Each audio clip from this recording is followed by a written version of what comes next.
As a matter of fact, you were the first person to introduce me to President Trump. I did an interview with him in Boca Raton with Alan West. You remember, maybe a decade ago. Yeah, it was a Tea Party event that was really, Boca Raton, in many ways, the kickoff of his presidential aspirations. I mean, Everett Wilkinson was the head of the Tea Party then. He extended an invitation to Donald Trump. Trump was unsure. He said, should I do this? Mm-hmm. And I said, yeah, it'll be a smash hit. It'll be enormous. And of course, he got a tremendous response. And I think it was from that moment that he really got serious about a presidential bid. Yeah, I remember you had told me he was thinking about running for president way back when.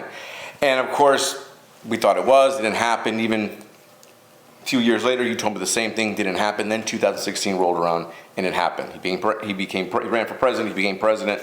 As far as perception of President Trump, you know him better than most.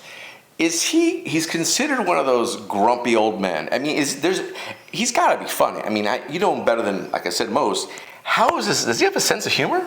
I think he's got a great sense of humor. Actually, the thing that's most amazing to me is how he hasn't changed at all. I've known him for 45 years. I traveled with him for 4 days last week. We went to Iowa, Las Vegas, and also California. It's like being in a place 40 years ago and not returning to that place. And then when you do go back, everything's exactly the same. He's very even-tempered. He's very easygoing. He's very resolute. He's very determined. If I were under the kind of attack that he's under now, and I have been under this kind of attack, and I remember very distinctly some very, very dark days.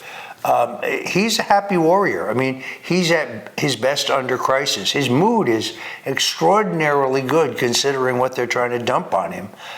He's just a fighter by nature, and he will never, ever quit. There's no circumstance under which he'll get out of this race. If he has to run for president from a prison cell, knowing that the American people are the jury and that they can and will free him, he'll do that.